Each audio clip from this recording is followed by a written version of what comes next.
Cette capsule vidéo concerne la distinction entre la chaleur et la température. Avant de rentrer dans le cœur du sujet de ce chapitre, qui est vraiment la chaleur, on va revoir deux choses. Premièrement, ce qu'est la température et deuxièmement, ce qu'est l'énergie thermique. Premièrement, la température. Qu'est-ce que c'est la température? Eh bien, on a tous une propre définition de ce qu'est la température, mais on n'a pas vraiment nécessairement une définition précise de ce que c'est. Alors, la température, qu'est-ce que c'est réellement? Eh bien, c'est la mesure du degré d'agitation des atomes et des particules. Donc, lorsque mes atomes ou mes particules s'agitent, je vais avoir une température selon leur degré d'agilité. Donc, si nous avons un schéma, on va prendre comme exemple que notre bloc, dans le fond que nous avons ici, est de l'eau.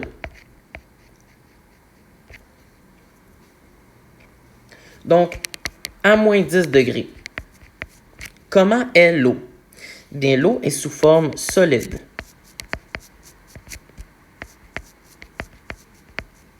Plus précisément de la glace. Lorsque des atomes ou des particules sont en une basse température, exemple moins 10 degrés, qu'est-ce que ça veut signifier? Bien, ça veut signifier que leur agitation, elle est très petite. Donc, si nous dessinons des atomes ou des molécules, bien, leur degré d'agitation, leur mouvement va être petit. Si maintenant nous augmentons la température, donc on augmente au même fait le degré d'agitation des atomes ou des particules, si j'augmente cela à 25 degrés, donc mon eau à 25 degrés, qu'est-ce qui va se passer? Bien, premièrement, mon eau va changer d'état. Elle était solide, maintenant elle va être liquide. Et mon degré d'agitation est beaucoup plus grand.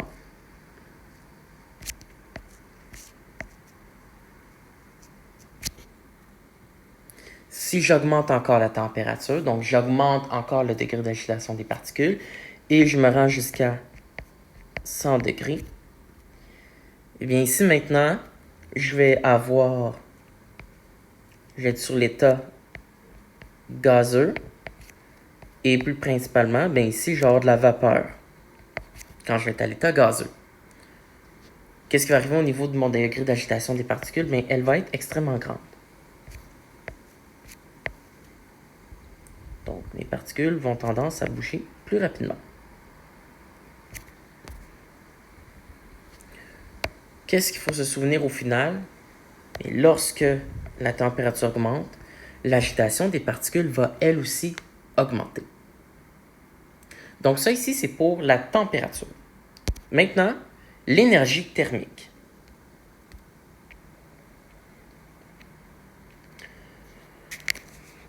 Donc, on l'a déjà vu, l'énergie thermique. L'énergie thermique, c'est associé avec l'augmentation, la diminution de la température. Donc, c'est la capacité de réchauffer ou d'augmenter la température d'une substance. L'énergie thermique, elle, va dépendre de deux choses. Elle va dépendre de la quantité de matière et de la température. Si on a beaucoup de matière, eh bien, on a plus de matière à pouvoir réchauffer. Donc, au final, on va avoir une plus grande énergie thermique. Et puis, si la température est élevée, eh bien, l'énergie va être très présente. Si vous touchez votre main à de la glace et vous touchez votre main à de la vapeur d'eau, vous allez voir qu'il y en a un des deux qui contient beaucoup plus d'énergie thermique. Ça va être celle de la vapeur. Si nous avons un premier exemple, donc nous avons deux objets et on vous demande lequel des deux contient le plus d'énergie thermique. Donc nous avons un verre d'eau d'un volume de 250 ml ainsi que d'une température de 4 degrés et nous avons un pichet d'un volume de 1 litre ayant une température de 4 degrés. Ici, ce qu'on peut s'apercevoir en premier, c'est que la température de mon verre d'eau et de mon pichet sont les mêmes. Ce qui est différent ici, ça va être le volume d'eau de mon verre d'eau et le volume d'eau de mon pichet. Alors, lequel des deux contiendrait le plus d'énergie thermique? Dans ce cas-ci, ça va être le pichet. Donc, le pichet a le plus de volume d'eau pour une même température.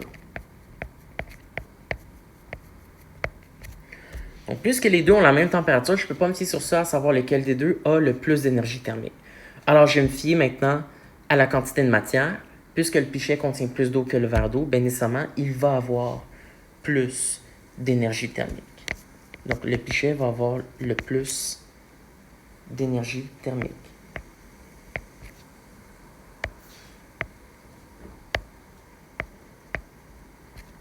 Voilà. Maintenant, deuxième exemple. Donc, nous avons ici encore deux objets et on nous demande lequel possède le plus d'énergie thermique. Alors, j'ai un verre d'eau 1 d'un volume de 250 ml et d'une température de 4 degrés. Et j'ai un verre d'eau 2 d'un volume aussi de 250 ml, mais une température de 25 degrés. Donc, si le volume est le même, ce qui va être différent ici, ça va être la température de mes verres d'eau. Le premier est de 4 degrés et le deuxième est de 25 degrés. Donc, lequel des deux aurait la plus grande énergie thermique si on les compare? Puisque les deux ont le même volume d'eau, on va comparer la température. Le verre d'eau 2, à 25 degrés, va avoir le plus d'énergie thermique. Pourquoi? Parce que le degré d'agitation des particules est beaucoup plus présent que le premier verre d'eau. Donc, le verre d'eau Donc, le verre d'eau 2 a le plus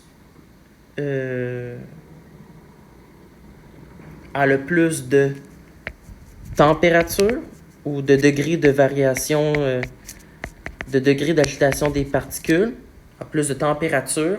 J'ai marqué températion. Et on va le marquer. A plus de température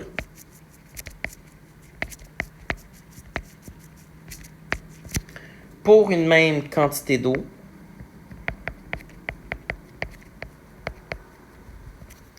Donc, le verre d'eau 2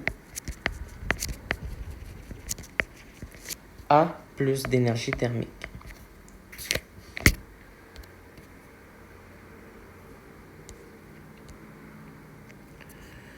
Donc, si on fait un petit résumé, on a deux facteurs qui influencent l'énergie thermique d'une substance. Nous avons la quantité de particules, qui peut être représentée sous forme de masse, sous forme de volume, et nous avons la température qui va être représentée sous forme de température.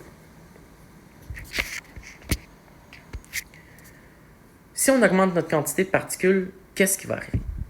Eh bien, si j'ai un verre d'eau et j'augmente la quantité d'eau dans mon verre d'eau, eh bien, j'augmente la chance d'avoir plus d'énergie thermique dans mon verre d'eau puisque j'augmente la quantité que je peux réchauffer. Donc, ici, comme résultat, ça va être une augmentation de l'énergie. Si on diminue la quantité de particules, donc j'enlève de l'eau, j'enlève des particules qui pourraient se faire réchauffer et contribuer à augmenter l'énergie thermique, on va avoir une diminution ici de l'énergie thermique. Si j'augmente la température, eh bien, j'augmente le degré d'agitation des particules, donc je vais augmenter leur énergie.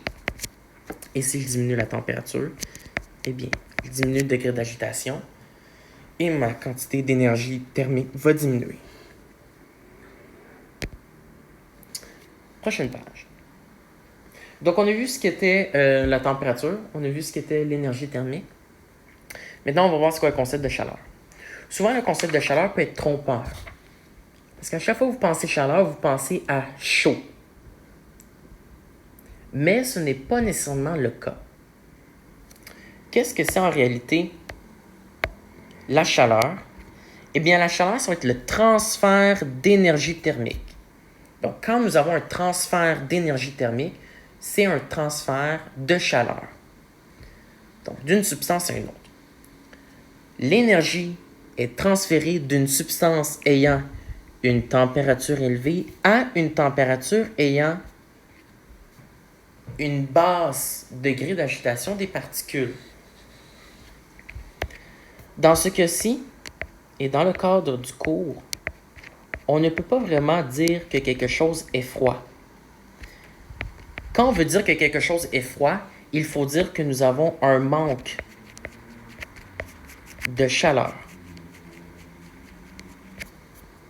Le froid n'existe pas. Le froid est vraiment un mot de vocabulaire créé par l'humain pour vraiment dire un manque de chaleur. Imaginez la demoiselle à la météo qui dit « Aujourd'hui, il va faire froid. » Bien, aujourd'hui, il va faire un manque de chaleur. Bon, c'est pas tant agréable à l'oreille à entendre.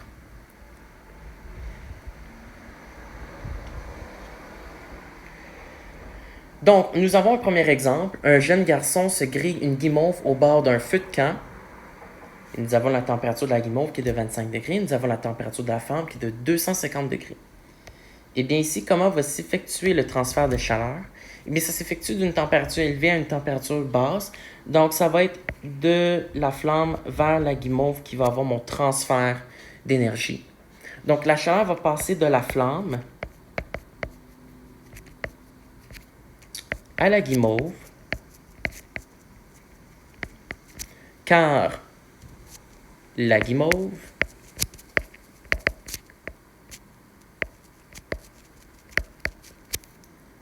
a une température plus basse que la flamme.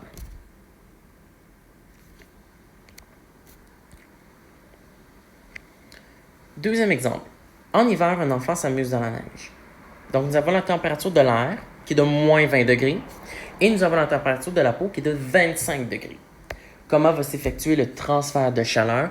Eh bien, c'est toujours de une substance qui a une température élevée à une substance qui a une température moins basse. Donc ici, la peau va vouloir tendance à réchauffer l'air.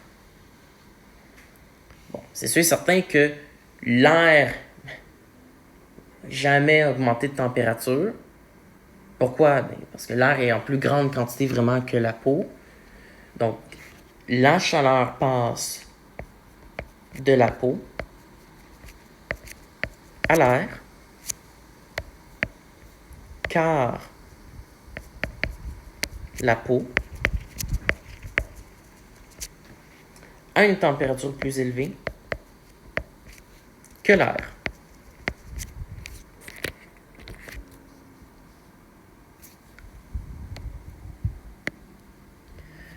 Ce qui va arriver après un certain moment, c'est que l'air et la peau vont avoir la même température. Donc, nous savons que la peau ne sera jamais capable de réchauffer l'air. Donc, au fur et à mesure qu'elle veut réchauffer l'air, elle va perdre la température et va descendre jusqu'à moins 20, qui est la même température que l'air. Donc, après le transfert d'énergie thermique, la température des deux substances sera égale. C'est le même concept aussi, exemple, un réfrigérateur.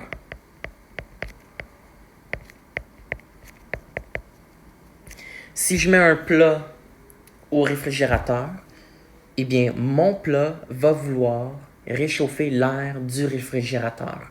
Mais puisque le mécanisme du réfrigérateur fait en sorte que l'air doit toujours être environ à 4 degrés Celsius, eh bien, le plat, lui, veut réchauffer l'air, mais au fur et à mesure qu'il veut réchauffer l'air du réfrigérateur, lui, il perd de l'énergie, puisqu'il la transfère à l'air du réfrigérateur. Donc, après un certain moment, eh bien, mon plat, qui est dans le réfrigérateur, va avoir la même température que l'air du réfrigérateur. Moi, souvent, quand j'étais jeune, j'avais tendance à laisser, en plein hiver, des fois, la porte ouverte ou une fenêtre ouverte. Je ne sais pas pour quelle raison, mais souvent, mes parents me disaient « Ferme donc la porte, on ne réchauffe pas l'extérieur. » Je me posais souvent la question, c'est donc bien niaiseux ce qu'ils disent « On va réchauffer l'extérieur. » Bien, c'est des fois des uniques situations qui arrivent que je me dis « Mes parents avaient bel et bien raison. » Alors, c'est vrai. Quand nous réchauffons notre maison, bien, c'est une température élevée que nous avons, c'est de l'énergie thermique élevée que nous avons, et à l'extérieur, nous avons un manque de chaleur, un manque d'énergie thermique. Donc, Il faut faire attention durant l'hiver de bien isoler nos murs, bien isoler nos fenêtres et surtout de ne pas les laisser ouvertes, nos fenêtres et nos portes. Pourquoi? Bien parce que on réchauffe l'air à l'extérieur. Donc, notre système de chauffage est toujours en marche. Et là, ça coûte cher d'électricité parce que ça fonctionne, on met beaucoup de chaleur dans la pièce. Donc, voilà. Troisième dernier exemple. Donc, variation des températures initiales et finales et sens du transfert d'énergie thermique entre les deux objets. Donc, premièrement, ici, je vais avoir un premier objet. Je vais dessiner une tasse. Donc, ma tasse ici, elle est à 50 degrés. Et j'ai un objet numéro 2, qui est aussi une autre tasse que je vais mettre à 60 degrés. On va supposer que nos deux tasses sont à la même quantité de matière. Si j'école les deux ensemble, comment va se faire le transfert de température? Bien, il va se faire de mon objet 2 vers l'objet 1. Puis, après un certain temps, la température des deux substances va être égale. Donc, quel est le juste milieu entre 50 et 60? Bien, ici, ça serait 55 degrés. Donc, au final, après un certain temps, mes deux objets vont avoir la même température et ça va être environ de 55 degrés.